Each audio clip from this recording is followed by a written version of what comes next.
जय जय सतगुरु मेरे की। जय जय सतगुरु मेरे की। सदा साहिबी सुख से वसियो, अमरपुरी के डेरे की।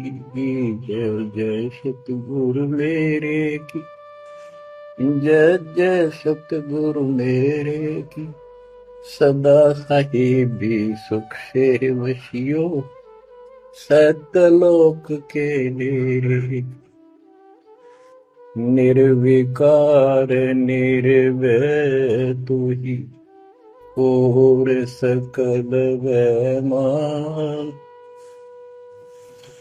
वेदी साधो और सकल वैमान, सब पर तेरी साहिबी, सब पर तेरी साहिबी।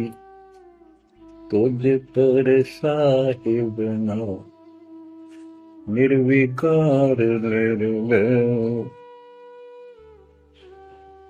परमपिता परमात्मा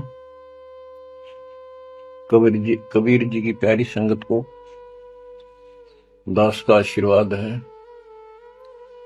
परमात्मा आपकी लगन अटल लगावे, इस गंदे लोक का दुख आपको याद रहे, अपने घर जाने की तड़प आप में विशेष बढ़े। एक बात तो आपको याद बार बार दिलाता है दास, और आप भी महसूस करते हो, आपको पता है कि यहां ना रहेंगे ना कोई रहा है।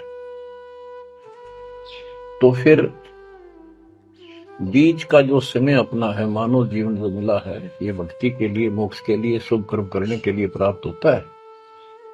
ये कितना समय है आपके पास? 10-12 साल तक तो अबोध बच्चा होता है, 15 तक, 16 तक।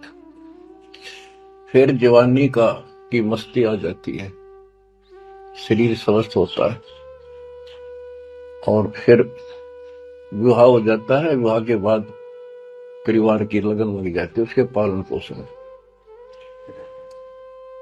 उससे निमटता है, इतना बूढ़ा हो जाता है, वृद्ध हो जाता है। वृद्ध अवस्था में कभी गोडों में दर्द, घुटने दुख है, कभी सिर में दर्द, कभी दांत उखड़ गए, आंखों से दिख नहीं रहा, कभी बीपी आई, कभी शुगर की बीमारी। तो इतनी परेशानी आ जाती है, इसके ऊपर जीना हराम हो जाता है। तो इस इतने से काम को आप देख लो, ये प्रोसेस है इसका। यदि मोक्ष नहीं हुआ, पूरा सतगुरु नहीं मिला, तो फिर अगले जन्म में क्या होगा? फिर पीछे तू पशुआ की जय गद्दा बैल बनाई, ये 56 भोग कहाँ मन बोरे, कि तक कुरली चलने जाएगी। ओहो। अब बच्चों, हम जिस सुख को सुख मानते हैं, हम चाहते हैं धन हो, मंत्री बने, मुख्यमंत्री बने, बस हमारी महिमा हो, यश हो। ये कहने से, सुनने से, कल्पना से कुछ नहीं होता। ये पिछले पूर्व जन्म के तप धर्म कर्मों से प्राप्ति होती है। इस जन्म में यदि शुभ कर्म नहीं किए, अच्छे कर्म नहीं किए, फिर वहीं के वहीं रह जाएंगे।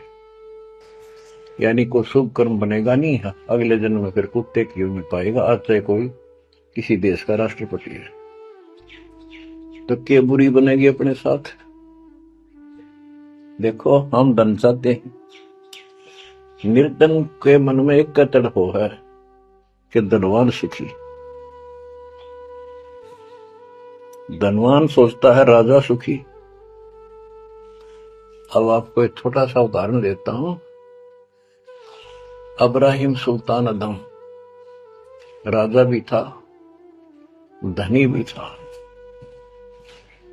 खूब पैसा था, 18 लाख घोड़े, तुरा, अनगिन खजाना, और बकवाद करने में कसर नहीं छोड़ रखी थी। 16,000 विवाह करा रखे थे। तो भक्त आत्माओं, परमात्मा ने उस अपनी प्यारी आत्मा को उस नरक से निकाला जिसको वो सुख मान रहा था। ओए ओए, ये विचार करो, ये है वो तत्व ज्ञान जो सार निकाल कर दे दे आपको। कोई तो कहता है मैं एमएलए बन जाऊं, आशीर्वाद दियो, हम उसको भगत ही नहीं मान रहे, उसको कहते तू जा राजनीति कर ले, फिर देख लिए जब तेरे ग्रेजुएटी हो गया तब आ जाएगी। तो हमारा नियम हमारे भगवान का बताया है, जितने भी नियम आपको दिए। तो बच्चों, उस आपको खूब कथा सुना रखी है, सत्संग अनेकों सुना रखे हैं। इब्राहिम सुल्तान कौन था? ये सम्मन था जिसने अपना बेटा काट दिया था अपने गुरुदेव की इज्जत और आबरू के लिए, उनको भोजन कराने के लिए। परमात्मा कहते हैं नुक्ते ऊपर रिझ जाएगा रे, गरीबदास जी कहते हैं नुक्ते ऊपर रिझ जाएगा रे, कोटि कर्म दर्जा तुम्हारे। अब उसके मन में, क्योंकि ये सत्संग इसलिए सुनाए जाते हैं कि आपकी आत्मा यहाँ से कति हट जाए और केवल सतलोक में आस्था बढ़ जाए।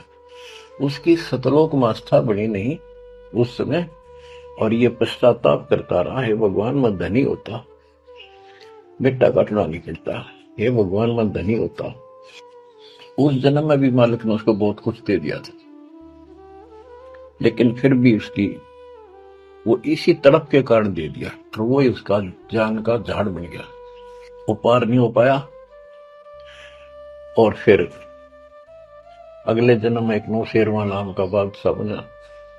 70 गंज यानी 70 अरब संपत्ति थी, एक पैसा दान नहीं करे। परमात्मा ने वहां जाकर उसको झटका दिया तो थोड़ा बहुत दान करवाया। वही आत्मा अगले जन्म में इब्राहिम सुल्तान अदम बना। अब जैसे कर्म कर रखा वो फल तो भगवान देगा, लेकिन इसने के चाटे सुख नरिश धन नरिश राजपाट ने अगले जन्म में कुत्ता बनेगा। परमात्मा को पता होता है हम अनजान बालक होते हैं, इसलिए परमात्मा उस नरक से निकालने के लिए इब्राहिम सुल्तान अदम के साथ, उनके साथ कितना कष्ट उठाया जाता है। एक जीव को निकालने के लिए कितने प्रयत्न किया जाता है। और आप इसी तरह बच्चों, इसी प्रकार परमात्मा देखो आपके लिए कितनी व्यवस्था कर रहा है। परमात्मा आपको मोक्ष दे, सदा सुखी रखे। सत्संग।